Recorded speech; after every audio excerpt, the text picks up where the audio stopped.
कर्म की व्यासपीठ पर बैठकर परम विवेक याज्ञवल्क्य भरद्वाज जी को शिव चरित्र सुनाने के लिए तैयार हुए हैं। भरद्वाज जी ने प्रश्न पूछे। मैं कथाओं में कहता कि रामायण का आरंभ संशय से होता है। नाथ एक संशय बड़मोरे। मध्य भाग रामायण में समाधान प्राप्त होता है। समाधान तब भा यह जाने, भरत कहे मह साधु सया।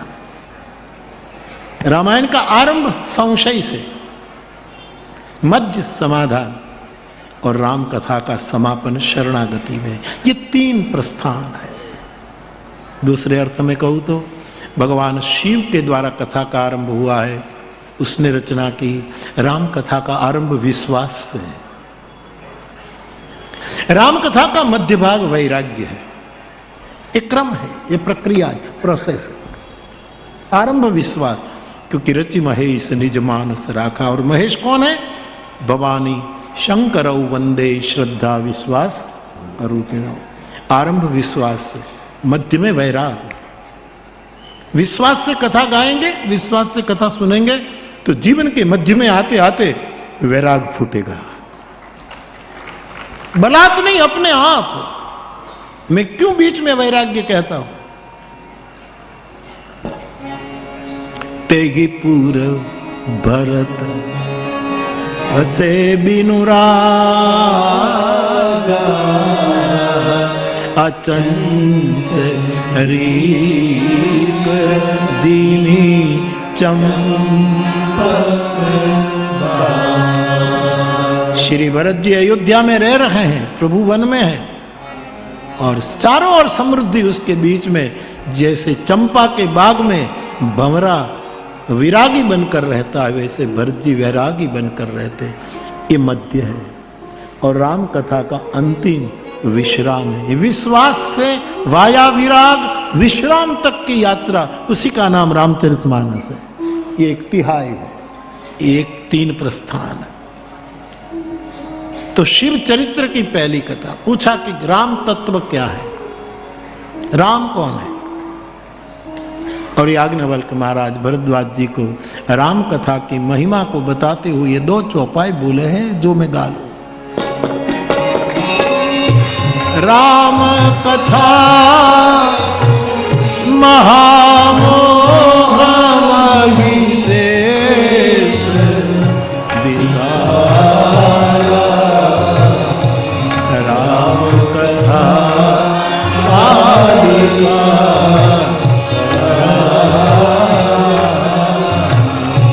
राम कथा सती किरण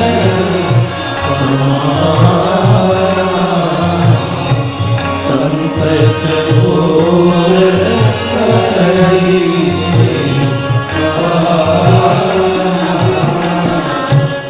उपनिषदकार कहते हैं कि ब्रह्म कठोर भी है और कोमल भी है, वज्र से भी कठोर और कुसुम से भी कोमल। ये ब्रह्म का लक्षण है। तो ब्रह्म की कथा, राम की कथा एक कोमल भी है, कठोर भी है। हे भरद्वाज जी, ये कठोर है किस रूप में? कि हमारे जीवन में जो महामोह रूपी महिषासुर राक्षस जो है हमारे जीवन में, उसको खत्म करने के लिए राम कथा कालिका है, कराल है, कठोर है। हमारे महामोह, देखो विनय पत्रिका में लिखा है मोह दशमौली, रावण मोह है। तो मोह रूपी रावण को मारने के लिए तो भगवान राम आए और उसने उसका निर्माण कर। लेकिन हमारे जीवन में मोह नहीं है, महामोह है। मोह को राम मार सकते हैं, महामोह को राम कथा मार सकती है। इसलिए कराल भी है। राम कथा शशि किरण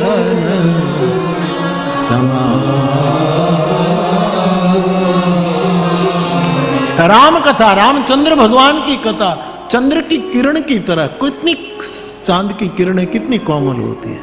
संत चकोर करगी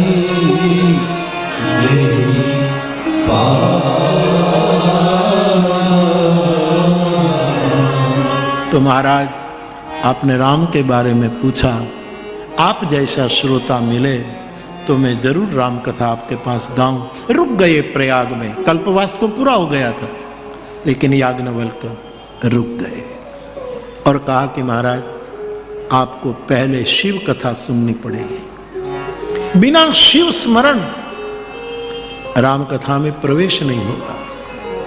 शिव है द्वार, जो अभी मैंने कहा राम गर्भगृह में जाने का, इसलिए तो शिव ही तो हनुमान जी है, हनुमान जी शिव है। इसलिए हनुमान चालीसा में हम क्या कहते हैं, राम दुआरे तुम रखवा। राम के द्वार पर आप खड़े हैं और आपकी इजाजत से हम गर्भगृह में जा सकते हैं। तो शिव चरित्र से हम राम चरित्र का आगाज कर सकते हैं, उसका आरंभ कर सकते हैं। राम दुआरे तुम रखवा। और श्री हनुमान जी की बात आई तो कहने दो, हनुमान जी स्वयं चलता फिरता राम मंदिर है, सोने का मंदिर, स्वर्ण देह है हनुमान जी, और स्वयं भगवान राम का ही चलता। जासु हृदय आगार बसई राम सर चाप धर। जहां भगवान धनुष बाण लेकर विराजमान होते, ये हनुमान जी स्वयं चलता फिरता मंदिर है। तो महाराज पहले शिव चरित्र सुनो, और याज्ञवल्क्य शिव पुराण की कथा शुरू करते हैं। नाना पुराण निगमागम, इसमें सब कुछ है। तो शिव कथा का संक्षेप में थोड़ा वर्णन कर ले। याज्ञवल्क्य कहते हैं, भरद्वाज जी एक बार के त्रेता युग में, हमारी जो चतुर्युगी है उसमें तो बारी बारी में सत त्रेता द्वापर कली आते ही रहते, ये चक्र है, काल चक्र, युग चक्र। उसी में एक बार के त्रेता युग में भगवान शिव कैलाश से कुंभज ऋषि के आश्रम में, अगस्त्य ऋषि के आश्रम में राम कथा सुनने के लिए गए। कहाँ? हिमालय का उतंग शिखर कैलाश, और कहाँ कुंभ से पैदा हुए कुंभज ऋषि, एक घड़े से निकले हुए। कथा की महिमा देखो कि शिव जी वहीं से चल करके कुंभज तक गए कथा श्रवण हेतु। इससे कथा का मूल्य समझ में आएगा। तो एक बार के त्रेता युग में शिव कुंभज के पास गए, और अकेले नहीं गए, मार्ट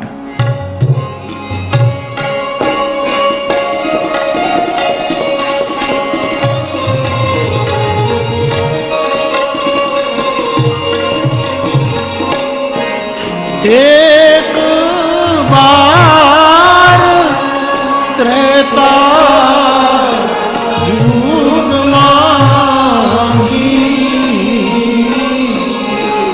शंभु गए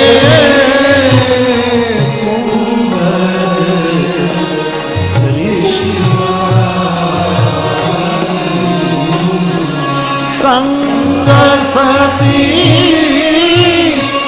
जग जननी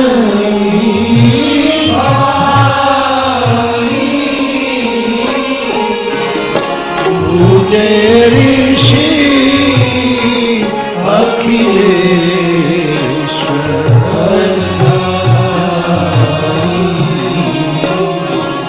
पूजे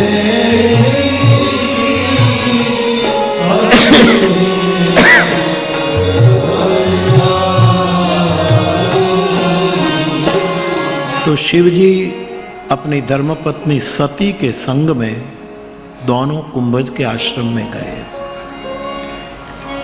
कुंभज ने देखा कि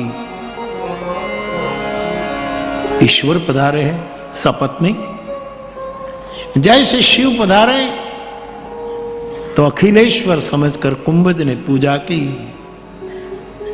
वंदन किया। और जैसे कुंभज ने शिव जी की पूजा, पार्वती की पूजा की, तो शिव जी ने तो अच्छा अर्थ निकाला कि महात्मा कितना उदार है, कितना विनम्र है, कि मैं कथा सुनने के लिए आया श्रोता बनकर, और ये वक्ता, श्रोता वक्ता की पूजा करे वो तो समझ में आए, लेकिन धन्य है महापुरुष, वक्ता होकर श्रोता की पूजा कर रहे हैं। तो शिव ने ये बिल्कुल हकारात्मक चिंतन किया। सती ने गलत अर्थ किया। सती ने सोचा कि ओ मेरे पति महोदय मुझे ले आए तो बैठना पड़ेगा, सुनना पड़ेगा, लेकिन ये क्या कथा कहेगा जिसका जन्म घड़े से हुआ है, कुंभ से, और कथा तो कहते हैं समुद्र समान। इससे क्या कथा, अभी से हमें पैर छूने लगा, अभी से हमारी पूजा करने लगा। तो सती ने गलत अर्थ कर दिया। साकेतवासी पंडित राम किंकर जी महाराज कहा करते थे कि कोई हमारी पूजा करे तो ये हमारी लायकात है ऐसा मत समझना, ये उसकी उदारता है ऐसा समझना। सती ने मान लिया कि हमारी पूजा कर रहे हैं, ये तो बिल्कुल सामान्य है, इससे क्या कथा सुनना। परिणाम ये